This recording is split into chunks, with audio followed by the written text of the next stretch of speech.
Hello everyone, and welcome back to the channel. I'm so happy you're here today, where learning English is easy and fun. Today's topic is something very close to all of us: family. Have you ever wondered who makes you laugh the most, who gives you the best food, or who always listens when you need to talk? The answer is simple: family. No matter where you are in the world, family is the one thing we all share. And today, that's exactly what I want to talk about: our families. Big or small, quiet or noisy, every family has a story. So sit back, relax, and let's take a little English journey through the family tree together. But before we dive in, I have one small request. If you enjoy this podcast, please subscribe to the channel. Give this episode a like and share it with your friends. It really helps us a lot. And maybe it will even help your family practice English too. All right, let's get started. When people ask me about my family, the first thing I usually say is, yes, it's a big one. My parents are wonderful. My mother's name is Anna, and my father's name is Tom. They are kind, supportive, and always ready to listen. They live in the city, so their lives are busy, but they still find time to call me and my siblings almost every day. And yes, I did say siblings, because I grew up in a very lively house. I have two brothers and one sister. My older brother is Ben. He's the joker in the family, the one who can make everyone laugh even when we don't want to. My younger brother is Mark. He's the quiet type, always with his nose in a book. If you ask me, he's probably the smartest of us all. And then there's Emma, my little sister. She's the youngest, and she's incredibly creative. Give her a pencil and some paper, and she'll turn it into a work of art. So yes, funny, smart, and artistic. That's my family lineup. Now maybe your family looks a little different. Some people have only one brother or one sister, or none at all.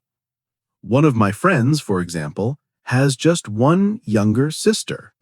Her name is Eva, and she's full of energy.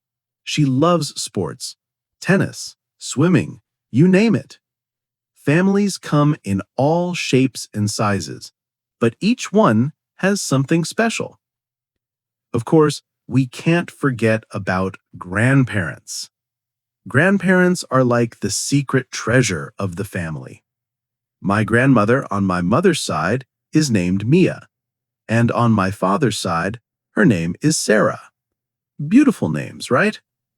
My grandfather is John, and let me tell you, he is full of stories.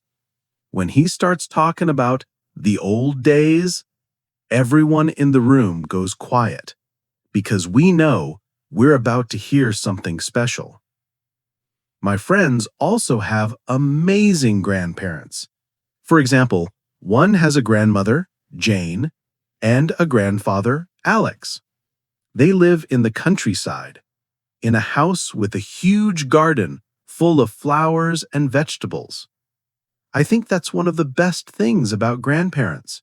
They don't just give you love, they also give you tomatoes and carrots fresh from the garden. Grandparents are the heart of family traditions: kindness, wisdom, and usually really good food. Next on the family tree, aunts and uncles. These are your parents' brothers and sisters, and believe me, they can make family gatherings even more interesting. On my father's side, there's Uncle Paul and his wife, Aunt Lucy. On my mother's side, I have two aunts, Ryan and Ruby. They're all lovely people, and each one of them brings something unique to family get-togethers. Aunt Ryan is the storyteller, Aunt Ruby is the baker, and Uncle Paul, well, let's just say he has the best barbecue skills. One of my friends has a simpler setup, just one Aunt Ivy and one Uncle James. But that's the beauty of family. It doesn't matter how many there are, each person makes it special. And, of course, if you have aunts and uncles, you probably have cousins. Cousins are like bonus brothers and sisters, but without the daily fighting over the TV remote. From Uncle Paul and Aunt Lucy, I have one cousin named Mike. From Aunt Ryan, I have Adam and Nora. And from Aunt Ruby, there's Leo. That's 4 cousins in total. When we all get together for holidays, it feels like a festival. The house is noisy, the food is endless, and laughter fills every corner. One of my friends has 2 cousins, Ben and Sam, and they love playing video games together. Honestly, cousins can sometimes feel more like best friends than just relatives. So, let's take a quick review. In every family tree, you usually find parents, mother and father, siblings, brothers and sisters, grandparents, grandmother and grandfather, aunts and uncles, and, of course, cousins. That's the basic structure. But, of course, every family looks a little different. Now, let's make this more interesting. Let's describe our family members. This is a great way to practice English. For example, I can say, my sister Emma has long brown hair. Or my brother Tom is very tall. You could also describe personalities, like my brother Mark is smart, or my cousin Chloe is creative. Simple words work best. Tall, short, long hair, short hair, blue eyes, green eyes, funny, kind, smart, friendly. These are easy to use and paint a clear picture. Try it with your own family. Think, how would you describe your mother, father, or sibling? Of course, family isn't just about people. It's about what you do together. Activities make memories. For example, my family loves Sunday lunch. Every Sunday, my mother cooks a big meal, sometimes pasta, sometimes roast chicken, and we all sit together around the table. With my cousins, we play board games. It can get very competitive. Imagine 5 people arguing about who cheated on Monopoly. With my sister Emma, I like going for walks in the park. We talk, laugh, and just enjoy the fresh air. Another friend's family loves movie nights. They watch a film together on weekends with popcorn. Simple activities, but those are often the ones that stay in your memory forever. So, why is talking about family such a great way to practice English? Because you already know the people, which makes it easier to find the words. You can start small, like, my mother's name is Anna, or I have one brother. Then add more. He is tall. She likes music. We play games together. Bit by bit, your sentences grow, just like a family tree grows branch by branch. And here's something fun.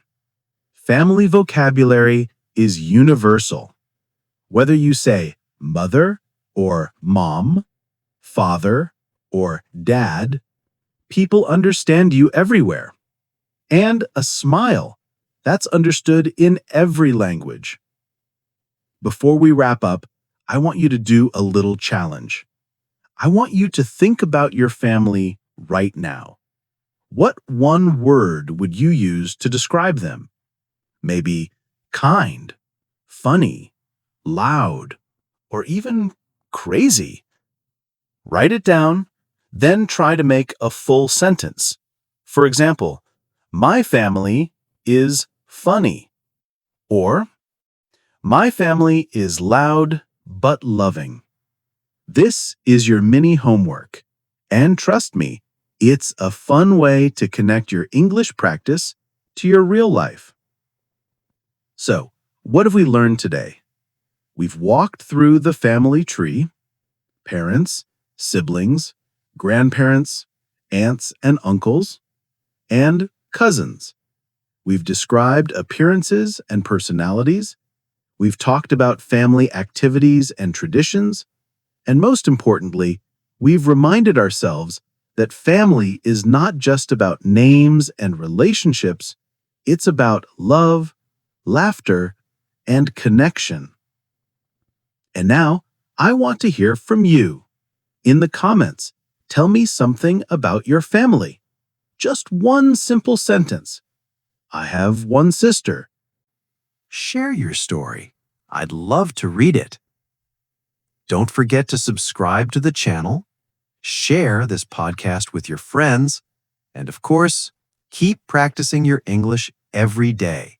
Because when you connect learning with something as special as family, it becomes easier, more fun, and more meaningful. Thank you so much for listening today.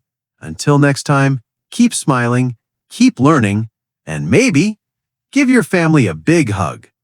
Goodbye, everyone.